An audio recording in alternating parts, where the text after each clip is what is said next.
റഷ്യയുടെ കരസേന ഇപ്പോൾ കാർഖീവിലിറങ്ങി ആക്രമണം തുടങ്ങിയിട്ടുണ്ട്. ഏറെ നാളുകൾക്ക് ശേഷം സെലൻസ്കി ഇന്നൊരു സത്യം സമ്മതിച്ചു. അതെ, റഷ്യക്കാർ തിരിച്ചെത്തി. റഷ്യയുടെ ആക്രമണം, ഞങ്ങൾ ചെയ്ത ആക്രമണത്തിന്റെ ഒഫൻസീവ് അറ്റാക്ക് കാർഖീവിൽ ആരംഭിച്ചു. ഇന്നലെ ഒരൊറ്റ ദിവസം കൊണ്ട് 25 ഉക്രൈൻ സൈനികരെ വിവിധ സ്ഥലങ്ങളിൽ ഈ റഷ്യൻ സൈന്യം കീഴടക്കി. കാർഖീവ് മേഖലയിലെ പല പ്രധാന സ്ഥലങ്ങളിലും ഇപ്പോൾ കരസേനയുടെ നേതൃത്വത്തിൽ വലിയ ആക്രമണം നടക്കുന്നു. കാർഖീവ് മേഖലയെ നന്നായി ആസൂത്രണം ചെയ്ത ആക്രമണമാണ് ഇപ്പോൾ റഷ്യക്കാർ നടത്തുന്നത്. ഇതിന് ഉക്രൈനും വെറുതെ ഇരുന്നില്ല. ബെൽഗ്രോഡ് മേഖലയിൽ ഇവർ വൻ ഷെല്ലിംഗ് നടത്തി. ഇതിന് മറുപടിയായാണ് റഷ്യ ഇപ്പോൾ കാർഖീവ് മേഖലയിൽ പീരങ്കി ആക്രമണം വർദ്ധിപ്പിച്ചു. ഈ കാർഖീവ് ആക്രമണം റഷ്യയെ സംബന്ധിച്ച് വളരെ പ്രധാനപ്പെട്ട ഒന്നാണ്. കാരണം ഒരു മാസത്തിനുള്ളിൽ ഒഡീസയും കാർഖീവ് മേഖലയും റഷ്യയുടെ നിയന്ത്രണത്തിലാകുമെന്ന് ചെച്ലിയൻ നേതാവ് 2 ദിവസത്തിന് മുൻപ് പറഞ്ഞിരുന്നു. ഇതെല്ലാം വളരെ വിശദമായി ഇന്നത്തെ വീഡിയോയിലൂടെ കാണാം. കാർഖീവ് മേഖലയെ സംബന്ധിച്ചിടത്തോളം ആദ്യം ഇത് റഷ്യക്കാരുടെ നിയന്ത്രണത്തിലായിരുന്നു. തുടർന്ന് റഷ്യക്കാർ അവിടെ നിന്നും പിൻവാങ്ങി. ഈ ഒരു പ്രശ്നം 2022 ആരംഭിച്ചതിന് ശേഷം റഷ്യയുടെ ആദ്യത്തെ പിടിച്ചെടുക്കലിന്റെ വളരെ പ്രധാനപ്പെട്ട ഭാഗമായിരുന്നു ഈ കാർഖീവ് മേഖല. എന്തുകൊണ്ടാണ് ഇത് വളരെ പ്രധാനപ്പെട്ട ഒരു മേഖലയായി മാറിയത്? റഷ്യയുമായി അതിർത്തി പങ്കിടുന്ന ഒരു ഭാഗമാണിത്. മാത്രമല്ല, റഷ്യ ഇപ്പോൾ പിടിച്ചെടുത്ത ഡോൺബാസ് മേഖലയും കെഴ്സൺ മേഖലയും ഒഡീസ മേഖല ഇവയെല്ലാത്തെക്കാട്ടിലും കാർഖീവ് മേഖലയിൽ ധാരാളം പ്രകൃതി വിഭവങ്ങളുണ്ട്.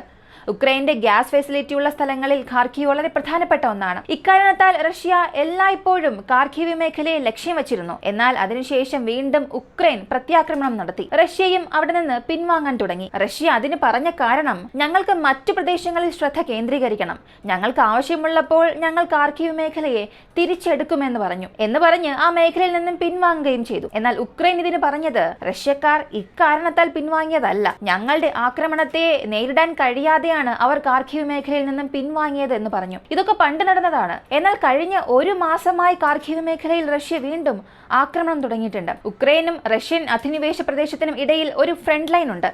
ഈ ഫ്രണ്ട് ലൈൻ തകർക്കാൻ അവർ ശ്രമിക്കുന്നു. ഇന്നലെ റഷ്യയുടെ കരസേന മുൻനിര തകർത്ത് റഷ്യയുടെ യഥാർത്ഥ പ്രദേശത്ത് നിന്നും 10 കിലോമീറ്റർ അകത്തേക്ക് കയറി. ഇതിനായി റഷ്യക്കാർ ഉപയോഗിച്ച തന്ത്രം വളരെ പ്രധാനപ്പെട്ടതായിരുന്നു. ഫ്രണ്ട് ലൈൻ തകർത്ത് അകത്തേക്ക് പോകാൻ റഷ്യക്കാർ മൾട്ടിപ്പിൾ ടാപ്പ് എന്ന ഒരു സ്ട്രൈക്കിംഗ് മെത്തേഡാണ് ഉപയോഗിച്ചത്. ഡബിൾ ടാപ്പ് എന്ന രീതി നമുക്കറിയാം. അതെന്താണ് മൾട്ടിപ്പിൾ ടാപ്പ് എന്ന് ചോദിച്ചാൽ, ഈ ഡബിൾ ടാപ്പ് എന്നത് ഒരു ആക്രമണം നടത്തിയിട്ട് ഒരല്പസമയം കാത്തിരിക്കും. വീണ്ടും അവിടെ ശത്രു സൈന്യം വന്നാലോ അല്ലെങ്കിൽ പരിക്കേറ്റവരെ സഹായിക്കാൻ ശ്രമിക്കുന്ന രക്ഷാപ്രവർത്തകർക്കെതിരെ വീണ്ടും ആവർത്തിച്ചുള്ള ഒരു ആക്രമണം നടത്തും.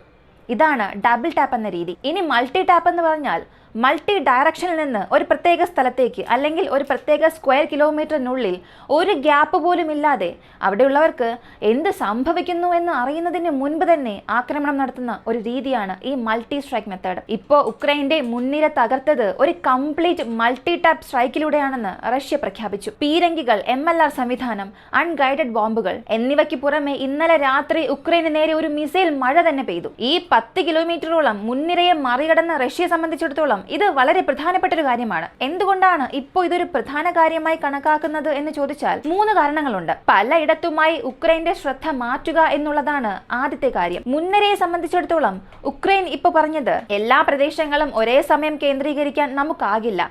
കാരണം അടുത്ത ആക്രമണം കാർഖീവിലാണെന്ന് ഉക്രൈന് നന്നായി അറിയാം. അതിനാൽ നമുക്ക് കാർഖീവിൽ കൂടുതൽ ശ്രദ്ധ കേന്ദ്രീകരിക്കാം എന്നവർ ചിന്തിക്കുന്ന സമയത്ത് പെട്ടെന്ന് റഷ്യ ഒഡീസയിൽ ഒരു സ്ട്രൈക്ക് നടത്തും. പൊടുന്നനെ റഷ്യ കെഴ്സൺ മേഖലയിൽ ഒരു സ്ട്രൈക്ക് നടത്തും. ഇപ്പോൾ നിങ്ങൾ ചോദിക്കാം, ദിവസവും ആക്രമണം നടക്കുന്നുണ്ടല്ലോ, അപ്പോൾ ഉക്രൈന്റെ ശ്രദ്ധയെ എങ്ങനെയാണ് തകർക്കുക എന്ന്? ദിവസേനയുള്ള ആക്രമണത്തിനും റഷ്യ നടത്തുന്ന ആസൂത്രിതമായ ആക്രമണത്തിനും തമ്മിൽ വളരെ വലിയ വ്യത്യാസമുണ്ട്. പീരങ്കികളോ ഏതാനും മിസൈലുകളോ ഉപയോഗിച്ച് മാത്രമേ പ്രതിദിന ആക്രമണം സാധ്യമാവുകയുള്ളൂ.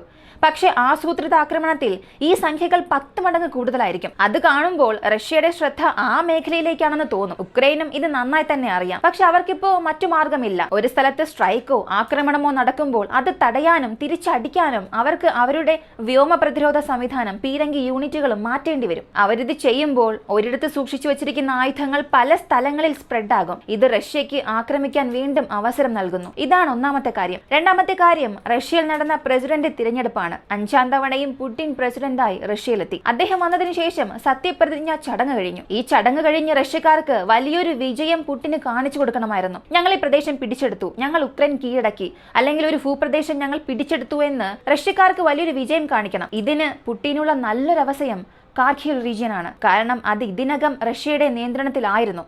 മാത്രമല്ല റഷ്യക്കാരുടെ അഭിപ്രായത്തിൽ ക്രീമിയയും ഡോൺബാസും കഴിഞ്ഞാൽ റഷ്യക്കാർ ഏറെ ഇഷ്ടപ്പെടുന്നത് ഈ കാർക്കീവ് മേഖലയാണ്. ഇതാണ് രണ്ടാമത്തെ കാര്യം. മൂന്നാമത്തെ കാരണം, റഷ്യക്കാർ ഉക്രൈന്റെ കിഴക്കൻ ഭാഗം മുഴുവനും പിടിച്ചടക്കിയെന്നുണ്ടെങ്കിൽ ബാക്കിയുള്ളവ പിടിച്ചടക്കാൻ എളുപ്പമാണ്. കാരണം കാർക്കീവ് മേഖല കഴിഞ്ഞാൽ ഏറ്റവും പ്രധാനപ്പെട്ട മേഖല സുമിയാണ്. സുമിയെ സംബന്ധിച്ചിടത്തോളം ഇപ്പോഴും നിരവധി റഷ്യൻ അനുകൂലികൾ അവിടെയുണ്ട്. ഡോൺബാസ് മേഖലയ്ക്ക് റഷ്യൻ അനുകൂലികളുമായി പ്രശ്നമുണ്ടായതുപോലെ ആ പ്രദേശങ്ങളിലും ഉക്രൈനെതിരെ നിരവധി പ്രതിഷേധ ഗ്രൂപ്പുകളുണ്ട്. അവർ കാരണം റഷ്യക്ക് വലിയ നേട്ടവുമുണ്ട്. ഇത്രത്തോളം പ്രധാനപ്പെട്ട കാരണങ്ങൾ പലതും ഉള്ളതിനാൽ കാർക്കീവിൽ റഷ്യ അവരെ ആക്രമിക്കാൻ തുടങ്ങിയിട്ടുണ്ട്. സെലൻസ്കി ഒരു കാര്യം സമ്മതിച്ചു, കാർക്കീവിൽ റഷ്യൻ ആക്രമണം ആരംഭിച്ചു. പാശ്ചാത്യ രാജ്യങ്ങൾ പറഞ്ഞതുപോലെ ഞങ്ങൾക്ക് ആവശ്യമായ ആയുധങ്ങൾ നൽകണം, അങ്ങനെ ആയുധങ്ങൾ നൽകിയാൽ മാത്രമേ റഷ്യക്കാരെ തടയാൻ സാധിക്കുകയുള്ളൂ എന്ന് പതിവ് പോലെ ആയുധം ചോദിക്കാൻ തുടങ്ങി. അതേസമയം ബെൽഗ്രോഡ് മേഖലയിൽ ഉക്രൈൻ റഷ്യയെ വീണ്ടും ആക്രമിച്ചു. എങ്ങനെയാണോ റഷ്യയുടെ പീരങ്കി, MLRS, മിസൈൽ ആക്രമണം എല്ലാം ഒരുമിച്ച് ചെയ്തത്, അതിന് നേർ വിപരീതമായി ഡ്രോണുകളും പീരങ്കി ഷെല്ലുകളും ഉപയോഗിച്ച് ബെൽഗ്രോഡ് മേഖലയിൽ ഉക്രൈൻ വീണ്ടും സ്ട്രൈക്ക് ആരംഭിച്ചു. പക്ഷേ റഷ്യക്ക് കാര്യമായ നഷ്ടം ഉണ്ടാക്കിയതായി തോന്നുന്നില്ല. കെട്ടിടങ്ങൾക്ക് ചില കേടുപാടുകൾ സംഭവിച്ചു. അതുപോലെ റഷ്യയുടെ പ്രദേശത്ത് ഉക്രൈനിയർ മറ്റൊരു ഡ്രോൺ ആക്രമണം നടത്തി. എന്നാൽ ഈ സമയം ഗ്യാസ് പ്ലാന്റിന് നേരെയായിരുന്നു ബോംബെറിഞ്ഞത്. ഈ എനർജി സെക്ടർ സംബന്ധിച്ചിടത്തോളം റഷ്യ ഉക്രൈന്റെ എനർജി സെക്ടറെ ആക്രമിക്കുന്നതിനും ഉക്രൈൻ റഷ്യയുടെ എനർജി സെക്ടറെ ആക്രമിക്കുന്നതിനും പല വ്യത്യാസമുണ്ട്. ഒരു വലിയ വ്യത്യാസം തന്നെയുണ്ട്. ഉക്രൈനെ നോക്കിയാൽ അവർ ധാരാളം ഊർജം ഉപയോഗിക്കുന്ന ഒരു രാജ്യമാണ്. ഗ്യാസ് എനർജി ആയാലും പെട്രോളിയം എനർജി ആയാലും ഏത് സെക്ടർ ആയാലും ഉക്രൈൻ ധാരാളം എനർജി കൺസ്യൂം ചെയ്യുന്ന ഒരു രാജ്യമാണ്.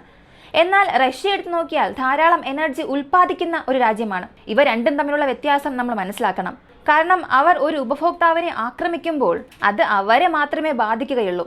ഇപ്പോൾ ഉക്രൈനിലെ ഒരു പവർ പ്ലാന്റിനെയോ ഗ്യാസ് പ്ലാന്റിനെയോ ആക്രമിച്ചാൽ അത് ഉക്രൈന്റെ ഉപഭോഗത്തെ മാത്രമേ ബാധിക്കുകയുള്ളൂ. എന്നാൽ അവർ റഷ്യയുടെ എണ്ണ കേന്ദ്രത്തെയോ വാതകശാലയെയോ ആക്രമിക്കുകയാണെങ്കിൽ അത് റഷ്യയെ മാത്രമല്ല ബാധിക്കുന്നത്, അത് റഷ്യയുടെ എനർജി ഉപയോഗിക്കുന്ന പല പാശ്ചാത്യ രാജ്യങ്ങൾ ഇപ്പോഴും റഷ്യയുടെ എനർജി പരോക്ഷമായി ഉപയോഗിക്കുന്നുണ്ട്. അത് അവർക്കും വലിയ നഷ്ടമുണ്ടാക്കും, പ്രശ്നങ്ങളുണ്ടാക്കും. പക്ഷേ ഉക്രൈൻ ഇത് മനസ്സിലാക്കുന്നില്ല. അവരെ സംബന്ധിച്ചിടത്തോളം അവർക്ക് റഷ്യയെ ആക്രമിച്ചാൽ മാത്രം മതി. വീഡിയോയുടെ അവസാനത്തിൽ കാർക്കീവിലെ റഷ്യയുടെ ഒഫൻസീവ് ഓപ്പറേഷനെ കുറിച്ച് നിങ്ങൾ എന്താണ് കരുതുന്നത്?